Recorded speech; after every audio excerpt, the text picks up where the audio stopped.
बिस्मिल्लाहिर्रहमानिर्रहीम। मुअज़्ज़ज़ सामीन व सामियात, अस्सलामु अलैकुम व रहमतुल्लाहि व बरकातुहू। उम्मीद है कि आप सब खैरियत से हैं। अल्लाह पाक मुझे और आपको खुश रखे, आबाद रखे।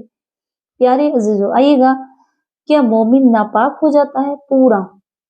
बीवी से हम बिस्तरी करें या फिर नाइट फुल हो जाए या फिर मुस्तज़नी कर ले वो अपने हाथों से, या फिर औरत हैज या निफास से हो, तो क्या वो नापाक हो जाता है? या वो जिन चीजों को हाथ लगा देता है, जैसे वो बेड पे सोया तो बेड नापाक हो गया, चादर बिछ रही है उसे उन्हें छुआ वो नापाक हो गया, कोई बर्तन को उसने हाथ लगाया तो वो नापाक हो गया, अगर किसी रास्ते या जमीन पर वो जितनी देर चल रहा है वो नापाक हो गया, या फिर औरत खाना बना रही है या कोई भी ऐसा काम कर रही है, खाने पकाने की चीजों को छू रही है, तो क्या वो नापाक हो जाएंगे? आइएगा जानते हैं। अल्लाह के रसूल सल्लल्लाहु अलैहि वसल्लम इरशाद फरमाते हैं, मोमिन हुक्म शरी से नापाक है, ना कि उसका जिस्म नापाक है। सिर्फ वो जिस चीज को छुए वो नापाक नहीं हो सकता। मोमिन कभी भी नजिस नहीं हो सकता, लेकिन जो उसके अंदर से नापाक की नजिस निकली है चीजें, जैसे मनी खारिज हुई है या जैसे हैज का ब्लीडिंग होने लगी, उससे वो नापाक हुआ है, तो वो चीजें नापाक हैं। लेकिन मोमिन कभी नापाक नहीं हो सकता। मोमिन का जो जिस्म में जो रूहानियत है वो नापाक नहीं हो सकता। अब आइएगा, अगर जैसे मियाँ बीवी ने हम बिस्तर की, अब वो बेड पे चादर बिछ रही है, तो वो बेड पर जितनी बीच में वो नजिस चीज लगी है, जो निजासत लगी है, चाहे वो इंसान के कपड़ों से लगी हो या उस बेड की चादर से लगी हो, बिस्तर से लगी हो, तो सिर्फ इतनी ही जगह वो नापाक है तो उसे धोकर पाक कर ले।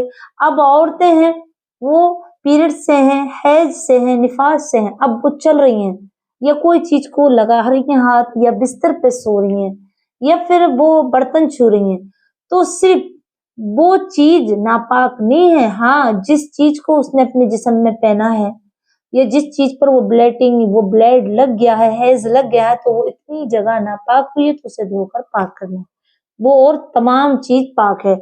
अब आइएगा, अगर औरत हैज से है, निफास से है, और उस वक्त उसने कपड़े पहने हुए हैं, उसकी चादर, उसका दुपट्टा, क्या वो नापाक हो जाता है? नहीं, नापाक नहीं होता। हाँ, जिस चीज पर वो ब्लेड, वो हैज निफास का जो ब्लेड है वो लग गया है, ब्लेड जो लगा है, तो वो नापाक है, और इससे अलावा कोई चीज नापाक नहीं है। इसी तरीके से कोई आदमी जिसको नाइट फील हुआ है, अब उसका जो मनी खारिज हुई है, तो उसके तमाम ना कपड़े नापाक हो गए, या जिस बिस्तर पर वो लेटा नापाक हो गया? नहीं, वो भी नापाक नहीं हुआ। हाँ, जितनी जगह पर वो निजासत लगी है, वो मनी खारिज होकर के लगी है, वो उतनी जगह नापाक है, तो उसे धोकर के पाक कर लें। इंसान नापाक नहीं है उस हालत में, जैसे मियाँ बीवी हम बिस्तर हुए, अब सुबह को वो जागे, बेदार हुए और वो टहल रहे हैं, नापाक रहना गुनाह है।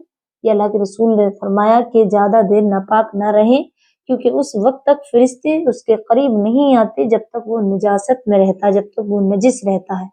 लेकिन इंसान जिस चीज को छुए वो नापाक नहीं होती है, लेकिन उसके जो कपड़े हैं, उसका जो जिस्म है, सर के बाल से लेकर के और जहां भी जिस्म है, जिस्म के बालों और सर के बालों की जड़ें तक नजिस है, तो उस पर पानी बह जाना चाहिए, उसे धो लेना चाहिए, यानी कि गुस्ल करना चाहिए। ये नजस इंसान के लिए है। लेकिन इंसान जिस चीजों को छुएगा, जिस चीजों को टच करेगा, वो चीजें नापाक नहीं होंगी। वो चीजें इस तरीके से नहीं है कि जिस चीज को वो हाथ लगा दे वो नापाक हो, नहीं, इंसान कभी नजिस नहीं हो सकता। हाँ, इंसान नापाक हो जाता है, और कपड़ा उसके बदन पे जो पड़ा है और जिस जगह पर वो नजिस चीज लग गई, वह इहतलाम हुआ और उसमें मनी खारिज होकर उसके कपड़े पे लग गई, या ब्लीडिंग किसी लड़की को या औरत को हैज निफास का ब्लीड आया, अगर वो लग गया तो इतनी रीच नापाक हो गया, बाकी चीजें तमाम पाक हैं। तो ख्याल रहे कि सिर्फ अल्लाह के रसूल सल्लल्लाहु अलैहि वसल्लम इरशाद फरमाते हैं, सर से लेकर के तमाम जिस्म के जहां जहां बाल उग रहे हैं उनकी जड़ें तक नजिस है, नापाक है। लेकिन इंसान किसी चीज को छू ले या उसे कोई चीज लग जा या उसके जिस्म पर कपड़े पड़े हैं, तो वो नापाक नहीं है। बस इतना ख्याल रखना कि जिस चीज को वो चीज लग जाए, जैसे मनी खारिज हुई या औरत के ब्लड आया और हैज का ब्लड है वो लग गया, तो वो नापाक होगा, तो उसे धो करके पाक कर लें। बस ये समझना। प्यारे अज़ीज़ों, उम्मीद है कि आपको ये मसला समझ आ गया होगा। इन बातों का बहुत जरूरी है कि इनका हम ख्याल रखें, ताकि हम आइंदा के लिए, और लोग जो हम पे डाउट करते हैं, जो घर में ये वसवसे आते हैं, जो बेचारे लाइल्मी की वजह से इन बातों को सख्त सुबह में रहते हैं, तो आप समझ लें और इस वीडियो को सवाब की नीयत से आगे भी शेयर करें। मुझे अपनी दुआ में ज़रूर याद रखें। अस्सलामु अलैकुम व रहमतुल्लाहि व बरकातुहू।